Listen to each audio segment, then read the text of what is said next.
Yo, I ain't here for the money, I ain't here for the fame. Though it might be nice to own a jet plane, I'ma do it all for you. Come along and see us. We are here with DJM.Design. I always want to say DJM Media. Yeah. DJ Daniel Media Design. And so, a little bit about yourself. Sure. Yeah, so I always say, this is the way I say it too, but I always say I'm a South African ginger family man, right? That has a web agent. I'm a web agency owner as well, and I also do freestyle breakdance in my spare time. So I'm a little out there with marketing, and I try and really push the bounds, but in a respectable level. So like simple brand, simple type of things that resonate with me and maybe resonate with the clients. Is that brandability, and I really go for that. So yeah, and became a citizen last year. So it's been good. So Uncle Elon is a South African, Uncle Elon Musk, even though he doesn't say it, or he doesn't mention it much because he's so busy. Yeah. So you grew up in South Africa. How much of your life did you spend there? So 20 years in South Africa, and then I immigrated in 2013. Okay. And how did that have an influence on what you wanted to do, or were you, once you got here, did you want to get into marketing? How did that come about? Yeah, and I'll kind of go back to one thing on the breakdancing that I like to say sometimes. Joy, my wife, always makes fun of me and says, "Yeah, it's just you and the Happy Hands Club," which is a reference to Napoleon Dynamite. So she rips me off so bad, but I love it. Like, she keeps me on my feet with that American humor, you know. So yeah, but the question that you had after that was, how long have I been in the design world? And so in school, I was in art school, and I graduated 2011, and it wasn't college. It was just it had some focus on arts, and I was in an all-girl class. And the teacher started by saying, like, and we can skip this, but it was like, you're going to start with these many students, and then you'll end with like very little boys and very little students. And literally there was like 20 of us. I always used to hide my grades because I wanted to do really well, and then eventually we did. And I got top of my region back then when I graduated, and that kick-started a lot for me. From there, I did a gap year. Okay, sorry. Yeah. So you said art school. What, you went to art school in South Africa? In South Africa. Because you didn't get here until 2013. Correct. So you started there in 2011. Okay. Yeah. And I took a gap year, and in that gap year, I wanted to see. I worked at a restaurant, like a steakhouse. I learned a lot about people, about serving people and stuff. But I also engaged with an American and a Canadian throughout this journey at the steakhouse. My goal was to study in Durban, South Africa. It's a beach town. But after connecting with this American and Canadian, they were like, "We'll teach you business. You don't need to go study. You need experience is what you need." They were a coaching company that did like Fortune 500 for some Mercedes executives, some other execs. They didn't have a graphic designer at that point. Just the owner was doing it. So they're like, "We'll intern you. Your first 3 months is just business and you showing us what you can do." And they threw me in the deep end. So. And these were just guys that you worked with at the steakhouse. So I didn't work with them at the steakhouse, but they had seminars and events that they had done in my hometown. Oh, gotcha. Okay. Eventually, it became like the fastest growing business town of South Africa. Some people will say it was from their efforts. And there's actually videos I did for them, so where we actually were able to claim that because of how much they were doing. It was a small town, like really ag town, tourist town between the National Reserve Park and Mozambique. So it's a tourism corridor, I would call it, as well as business and stuff like that, and travel. So okay. Subtropical, super humid. Yeah. Anyways. So these guys coached you. They coached me. So their whole mindset was these modules that were like 3 years long. You had gold level and diamond level clients who were just small businesses, So I feel like it's a lot like the SBA consultants. So I'm big on consultants if they have experience. Both the American and Canadian had, the one had an MBA and the other one had business experience in accounting. So they actually were teaching people from real, like, interesting dynamics, like why you shouldn't do this in your business or why you should do that. And quickly my love for arts and design molded into an understanding that for me to be successful, I need to know business first, and I need to be able to serve people out of a good working business model. And I think sometimes design companies could miss that. Others, they hire someone on that helps, which is great. So bumped into them. They forced me to stay at the restaurant and learn all the lessons I needed to learn for like the next year or two, while working part-time for them. I also eventually started at an embroidery company, and quickly from there, even at the embroidery company, I saw like, wow, I was gonna go study, but I wasn't gonna use much of the stuff, and I was gonna do I could learn the programs slowly by myself. So my mindset switched from the gap year, and I was very blessed and lucky to have had that opportunity. It evolved then from there. I went to a more full, actually all the way up until I came to the US, I was at that steakhouse. So the owner got tired of being in South Africa. It was 7 years for him. Immigrated back, wanted to kind of transition and retire. Gave me the opportunity, and at that point my family got involved as well. And so my mom had actually married this guy. So it's a long story. They're not married anymore. This is fine. He's doing more stuff in Florida. But from that point on, he's like, I wasn't going to go to the US. So my mom and my brothers were going to go. And I was going to stay in South Africa and continue doing what I was doing, and then help them across the ocean. I was learning video at this point, and learning a little bit of website stuff. We kind of ended up in South Carolina first, and then Chicago, and then Fort Collins. But Fort Collins was like, we actually had traction in the business. Chicago, there's too many coaches, and he really wanted to retire in Fort Collins and kind of do that. Okay. Finally gained traction at Fort Collins. Yeah. So then by the time you got to Fort Collins, about what time was that? So we were in South Carolina for like under a year. We were in Chicago for like 2 or 3 years. I want to say it was around, and I may be wrong, but 2016. Okay. 2016. So yeah, I've been doing design like for 10 plus years. But yeah, 2016. 10-ish years, I think. No, this 10 plus. But yeah, 2016, and then we kind of launched off really well. So there's a book up there that I had we'd filmed every session, that modules that I mentioned, and I designed this whole module for them, where clients would go through this, and basically, so here's the one owner. It's called the Executive Coaching Program. The Global Equipping Center, and this was the program, like where people would stand. Okay.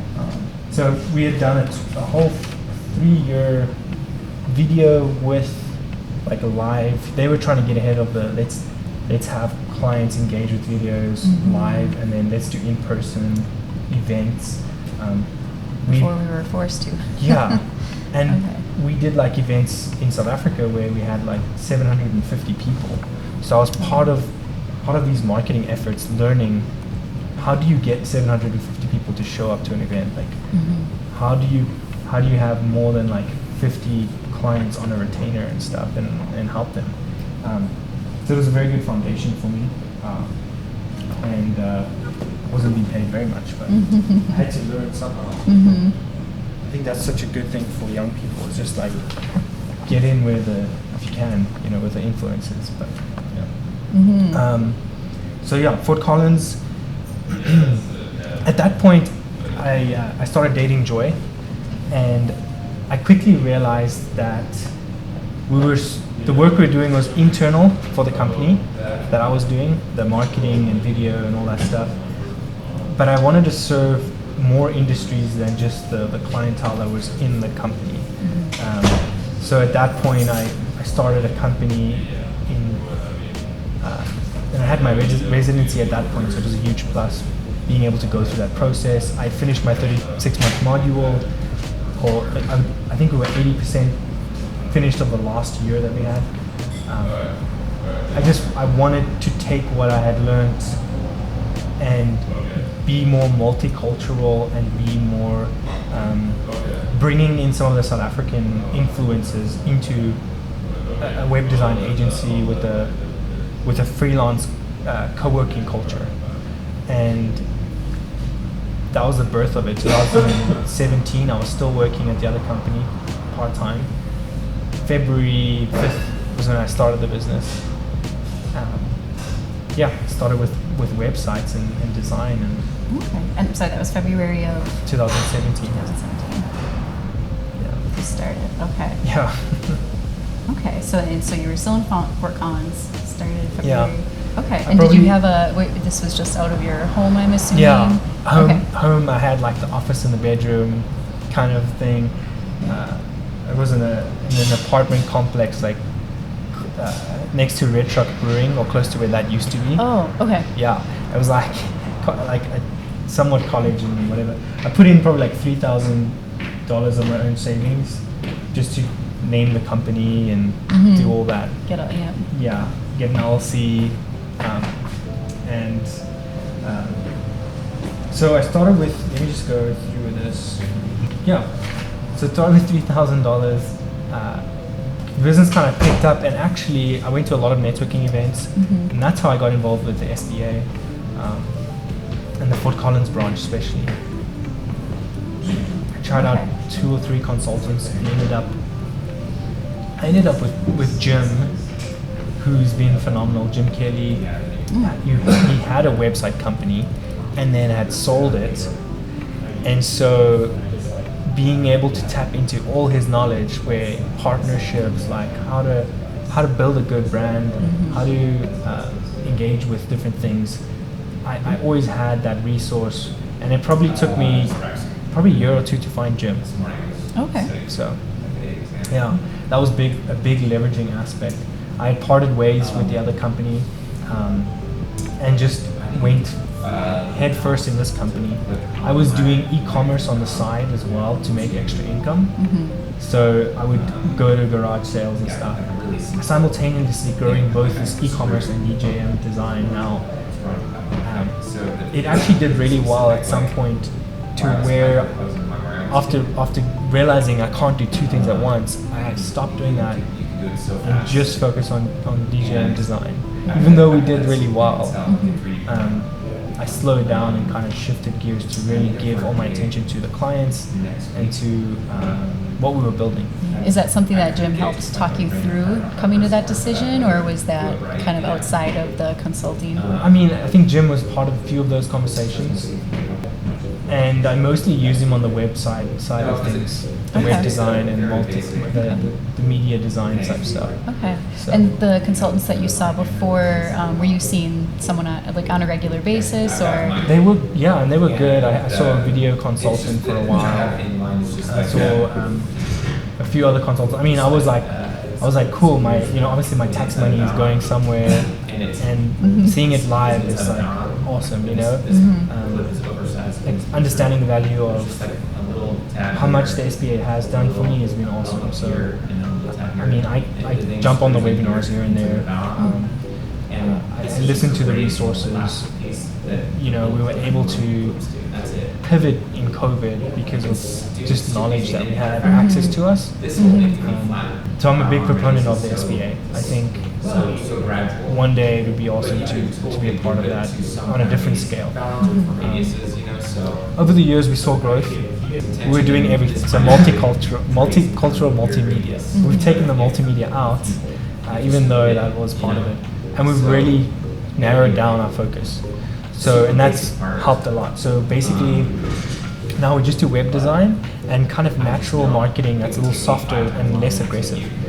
I call it, and I think I've coined this phrase, but I don't know, the tree versus the fruit marketing. Basically, what you do is with the fruit marketing, you pay for an advertisement and you eat it once and it's done, right? But if you plant a seed and you grow a website or a tree, for the long term, you're gonna have fruit eventually, sure, and much more fruit if you do it quickly.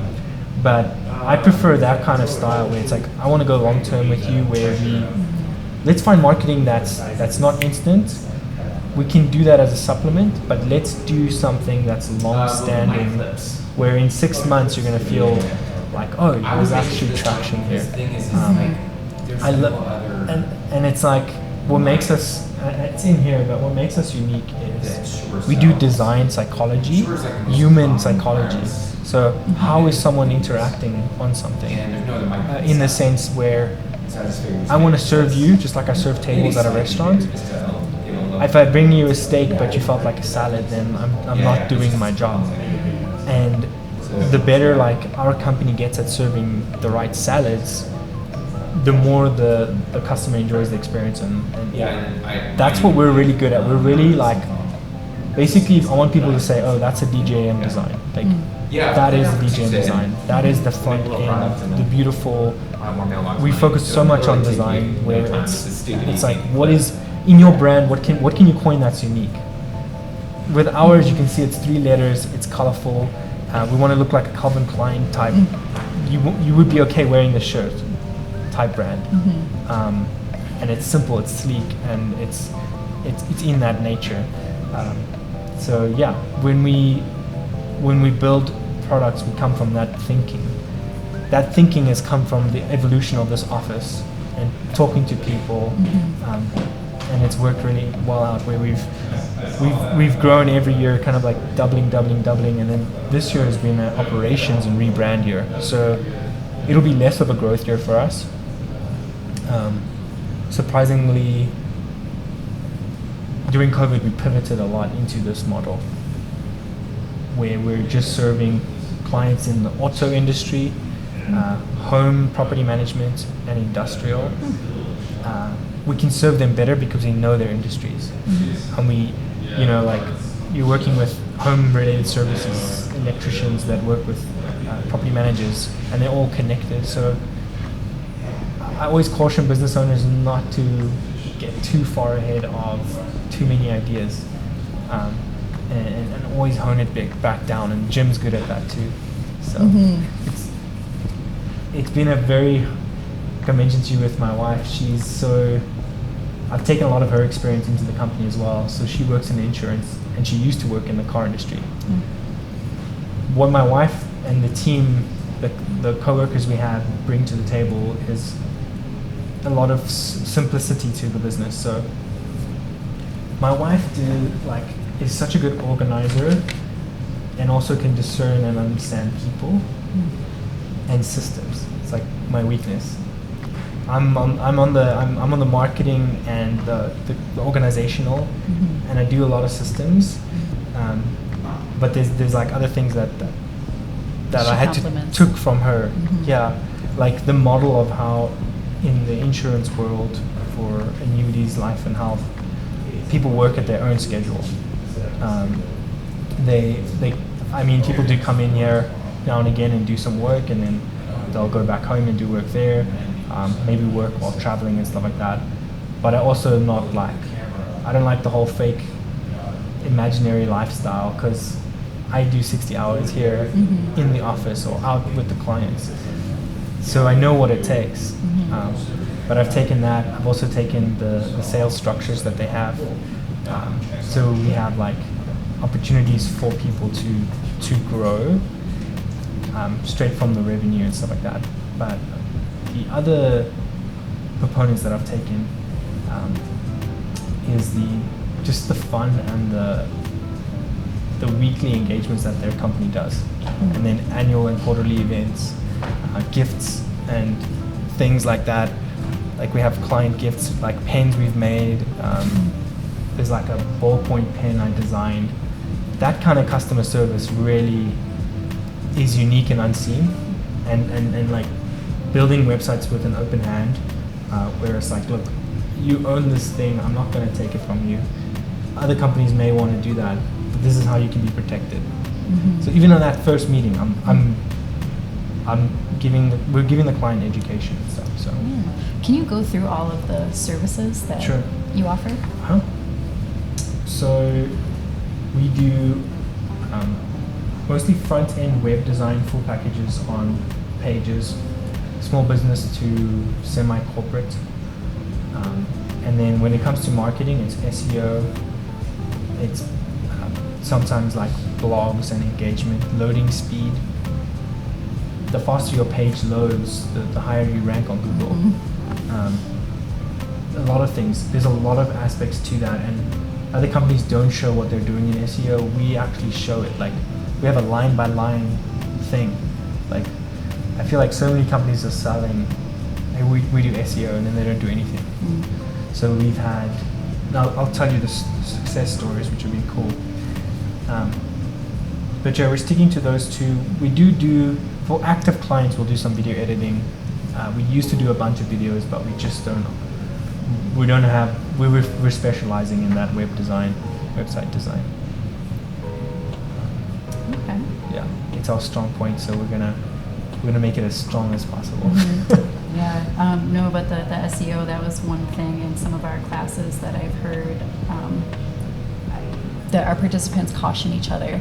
They say don't just sign up with someone who's gonna tell you if they can't show you what they're doing. Yeah. And they said you'll just waste a lot of time and money, and people have really robust conversations about different places that they've used, and so it's a big deal. So it's cool that you guys show what you're doing. My quick tips when it comes to SEO is, the first thing is going to be the platform you choose.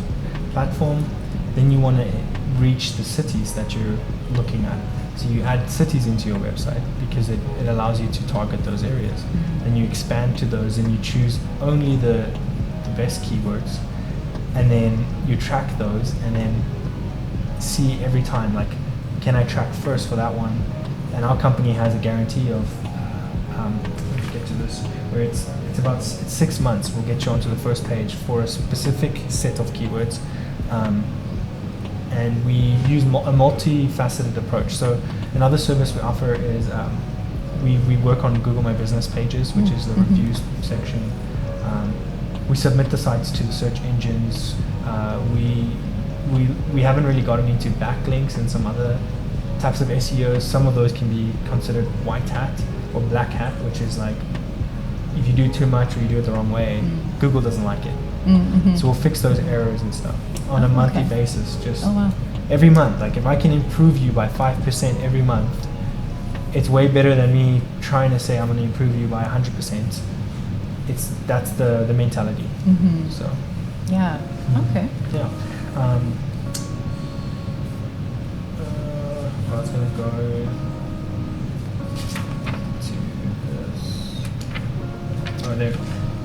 The one thing that also makes us unique, and I forgot to mention it, is we spoke about the tree versus the fruit. So we have three local people, so in the Colorado region, that are co-working, and then we have about, so I'm full-time, Joy is part-time, and then the two others in Colorado are part-time, and then we have about it goes anywhere from 7 to 15 different out-of-state people or out-of-the-country people who are jumping on projects with us. So by doing that, we can leverage their expertise and give that to the client. Yeah. Wow. Okay. So you're the only one who's full time. Full time. And then everyone else is okay. So we run on a very lean model. We keep our debt extremely low, and we have reserves and saving buffers so that we're not exposed to overruns and like market impacts. So in 2020, I think we learned this really quickly. I had to pivot the business very fast. So back in 2020, we were in debt, and we were not running it lean and all these things. To a point where we're down, 40%. realizing we're doing too much. So now the freelance culture, like in my training videos, and we have a podcast, we have a lot of fun resources for people that when they come on board, I run them through that and help them like find their identity in the company of where am I going to be in DJM and how am I going to freelance, how am I going to, like our core values is like discipline to serve and to do well, simplicity so we don't drive ourselves crazy, keep it simple, compassion for people, so compassion for each other, compassion for everyone, and then community, Ubuntu, like an African word. Ubuntu means a circle, but also means like we're going to be out for each other culturally.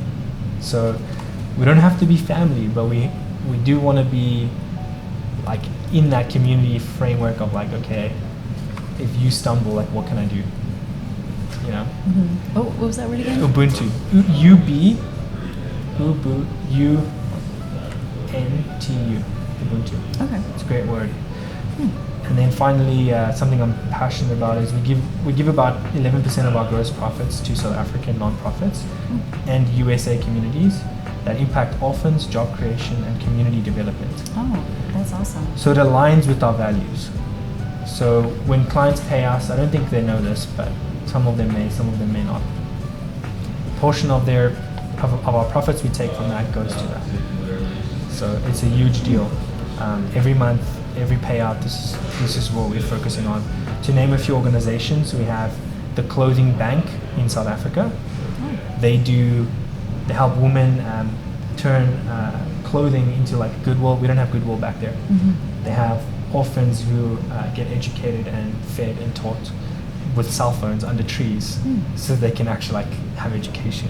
It's like crazy. Anyway, sorry.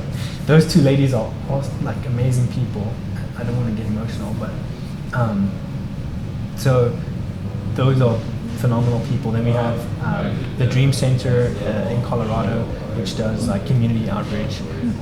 We have Youth for Christ, which is a skateboarding ministry, as well as they do Ingri, they do Rebalance for kids who have very traumatic upbringing.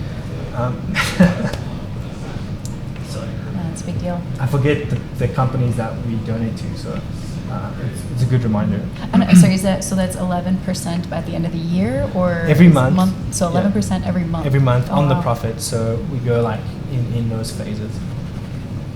Oh wow. Okay. Yeah. So, yeah, those are the things that make us really, really unique. Yeah. Wow. So, yeah. What do you have for what's your biggest challenge as a business owner?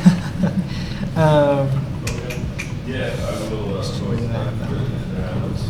know I had one, yeah. Oh, here we go. This is such a good one too. Okay, so the biggest challenge, and I see a lot of people and friends I love to help in this one, but biggest challenge is sticking to the 80-20 rule. Everyone talks about it. I'm sure you've heard about it. Pareto, the Pareto effect. 80% of your results come from 20% of your success or your work, your effort. When you have kids, you learn that too, because you can't waste time with children. You have to be there for them. You have to be at work. You have to be there for your wife. So there's this whole balance in life that ends up happening. I'm not perfect at it. I mean, I can talk about it. And I had a mentor or someone I watched online who told me, take the 80-20 and do it again. So what you end up doing is you take the 20 of that 20%, you take the 20 of that, which gives you a 4%. If you can just do those, then you're literally hacking the 80-20 to its most optimal level, in a sense. I don't think it always works. That rule, as well as the flywheel versus the doom loop from good to great. Doom loop. So as people in business, and as I've in business learned, is sometimes I'll start new initiatives, start new ideas. The problem is, a new idea sounds fun, it sounds great, it sounds like it's going to get you success. But you start to do that idea, it costs you money, it costs you time, and what happens, your 80-20 rule starts to fall, and you do many of those, and what ends up happening is you've gone in so many directions that you've actually went away from your core value, the core of what is actually serving the client and serving you. And so that is always the biggest challenge, balancing project and sales, the 80-20, life and family. And some people may not want to have a full work-life balance. That's up to them. But I don't think you can have the perfect work-life balance. I just think that there's always time to optimize this stuff so that you can have like a good, good marriage and a good, but you have to step back a lot to take days to actually like work the stuff out. Yeah, it always has to be top of mind. Yeah, that is the biggest challenge. During COVID, that's what crushed me, and then reset the team, and we kind of figured it out. Yeah, tell me a little more about the COVID resetting. So, with the COVID reset, we were in debt. We're doing too many things for too many industries. I was looking, at that point I was like, maybe I should just look for a job. I don't know if this agency's gonna, I put so much into it and I was fighting it, and I wanted to provide for my family. And we hadn't had kids at that point. And I think my lowest point was realizing that I was using things to get me through that season. So I was using video games, I was using maybe alcohol and the wrong stuff. And I'm a very like faith-based person, so I reset back onto my faith in God and like, why am I doing, like, why do I need video games? And this is not gonna get anything done for my family or even though my wife's like, hey, video games are a good escape, things like that. I mean, I never had a problem with alcohol or anything. But yeah, I kind of took a step back, reset my faith and direction, and was like, okay, I'm gonna step back and give this up to the Lord. Like, He's got to be part of this process and this business, and I need to start listening, and I need to start doing, I can't waste time. 80-20, and then basically cut a lot of stuff, pay down our business debts as quickly as possible, to like the Dave Ramsey snowball effect, and simplify the model. Started to get very aggressive with gifts for clients. Started to get very aggressive with customer service, and started to partner and talk to other agencies, because the pond is big enough for everyone. The key to my success during that season was the mentorships and other agencies seeing that they were figuring it out. So leveraging kind of those aspects, and then doing a big promotion in December. We do a promotion every year. I had one mentor who told me, actually the original one is like, never do discounts. But promotions have been helping my clients. We also put our clients on a 2-month freeze during COVID. 2 to 3 months, told them, hey, look, we know you can't pay us. We're going to continue service for 2 to 3 months, and then we can jump back on the horse. And I saw many of them last through the 2 to 3 months. I saw a lot of my travel companies just crumble, which is devastating. You build so much into these websites. And now they're doing other businesses. So we learned a lot, like data-wise, we learned so much. So it was, just a lot of changes, a lot big of changes. reset. Yeah, basically you were at the mercy of the industry, and the mercy of how creative you could get in that time. So Were you engaged with conversations with Jim during that whole time? I believe so. Yeah. Okay. Because it sounds like right before. I think I may have just before I got. I think it was before or during or after. It's kind of a blur to me. There was one story. So I sat with one of my best clients, and I probably lost the client because I did this. I was at my lowest point, and he was looking for a web designer, and I was like, I did the wrong. You never do this. With your clients, you have to be real with them. But I was like, hey man, I need a job, or what can I do? I'm at the lowest point in my life, and I'm mentally not tough. And he just looked at me and said, he's like, I'm not going to hire you because this wouldn't help you in the situation. You need to get mentally tough, and so I'm going to take a break on you with our website. I'm going to take a break on you with our videos. When you're ready, we'll talk. And we talk now and again, and I have, he's a very good Fort Collins painting company, and they're super cool. But yeah. Was that like the kick in the pants that you needed to? It was. I was going to ask if there was a moment, but we got to it on our own. So. Totally fake moment during that. It was so. Yeah, and you're not alone in that. Yeah, a lot of people went through that. Yeah. We have companies in here that were down to 20% revenues. The marketing company made it back big, strong as well. So. Wow. So that really changed things around as far as your mindset and the second wind drive and all of that. Wow. Yeah. And then you really did make a lot of changes. And then so when did you feel like things started turning around? So things turned around once we really understood the leverage of. So we connected with a grant program as well that did grants for industrial manufacturing companies in CU Boulder. They do. It's basically a marketing grant, so they'll pay half the marketing and stuff like that. Understanding like contracts like that can really get you through a tough time. So we leveraged those contracts. We leveraged some things with the SVA that helped us kind of navigate who to work with and why. We also obviously used some of those funds to help. We had people on our team that we helped them get through a season, and there was like the team was really small at that point, which helped.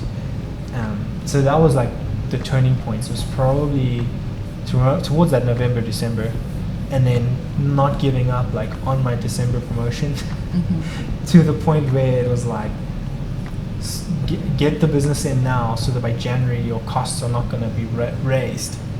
So in January I had a small cost raise, like a 20% just to help my business. And the clients actually signed for the promotion to be grandfathered. Some did, some didn't. And that was a saving grace. December of 2020 or 2021? 2020. Okay.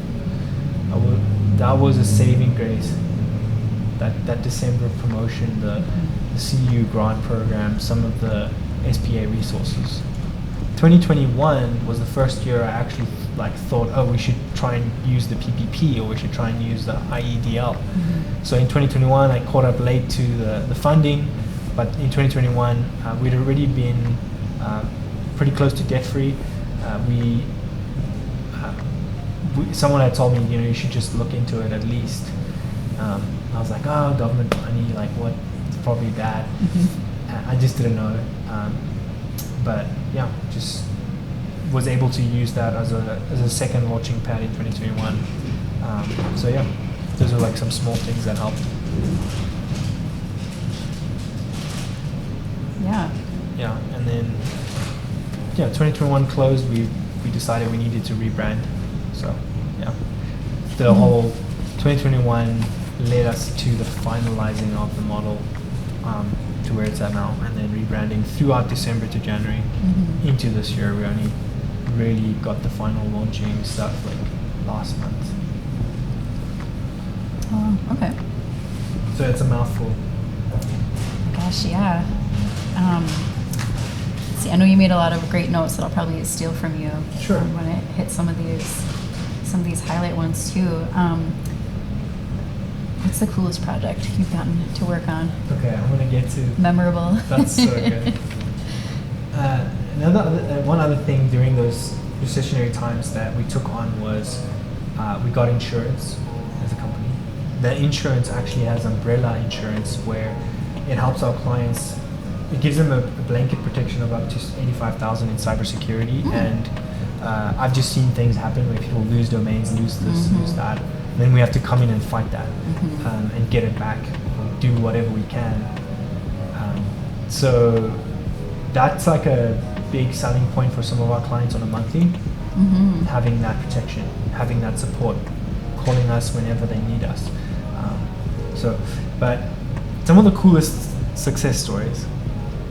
So I'll there's so many I want to mention. So I can only mention a few, but we once worked with a celebrity website for Frontier Days, where they wanted to do a masterclass type style, and we were able to do that while they were running some of their gigs. Then we have, I'm going to mention these quickly, BuyAnSystems.com, it's a national company.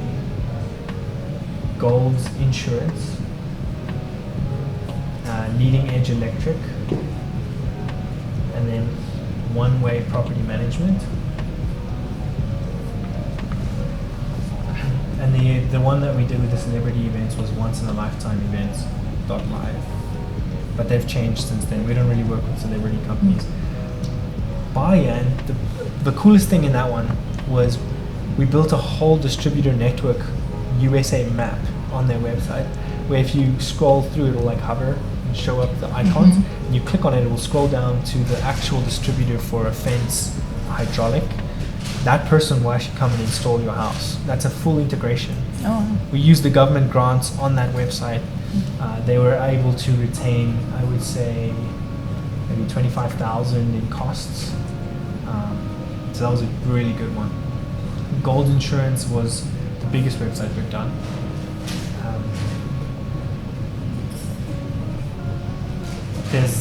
There's one project called Built Right Signs. It had this cheesy crane on the website, like for the sign building. And we were building the sites, and I was like, I wonder what it would look like if we did a crane animation where they show the logo coming up and down. And we did it, and I'm like, the client's gonna hate it. He looked at it and he's like, I love it. Keep the crane. So we've kept the crane. So there's things like that. With Leading Edge Electric, they had a loading speed of like 6 seconds. We got it all the way down to like 0.9 seconds. So it had a 99-point score on Google's Google's speed. It took us 3 developers, took a lot of work. Even their mobile is fast, like it's one of the fastest sites we've kind of configured. That's not something that people think of. No, but Amazon, until you're waiting. the stat that people need to pay attention to is Amazon says for every second longer their page loads, they're losing $100,000. Wow. It's on Google, it's a fact. Wow. That's why Amazon's site's so simple, and so, it doesn't have too much to it. Yeah, the more bells and whistles, the longer. And when I sit with clients, I have to constantly weigh those scales. I could weigh the design scale and take them to another platform, but if they want to go national one day, I could put them in a really bad position. So I have to take them to a simpler, so it's pretty interesting. Oh wow, we just had a class yesterday on content creation for the website, and so that's kind of top of mind for me, is some of the questions and the facts and things like that. So it's really interesting. And like I'm sure they said that the more content the better, but like the more targeted keywords and all that stuff. Let's see if there's any other good ones. Can you talk a little bit more about how the SBDC contributed to your? Sure. Let's go. So really. So I read some of the emails, and basically I'll use certain things as leveraging factors. So number one, obviously, it was very helpful to be able to use, the PPP and the EIDL. I think if you were an ethical business and you used it, you were smart. If you didn't, then it's okay. Some people didn't want to touch it, and my wife and I were in that perspective, like maybe someone else needed it. Anyways, that was good. When there's announcements and things about the economy, like I a lot of times take that and say, okay, well, where can this go into the business? So you guys had an Inflation Emergency Act webinar yesterday, and I was able to summarize everything that they shared into actionable points of what I can actually do in the business. So the national side of the SBA is pretty powerful. obviously the events, and then the consulting, that's been a game changer.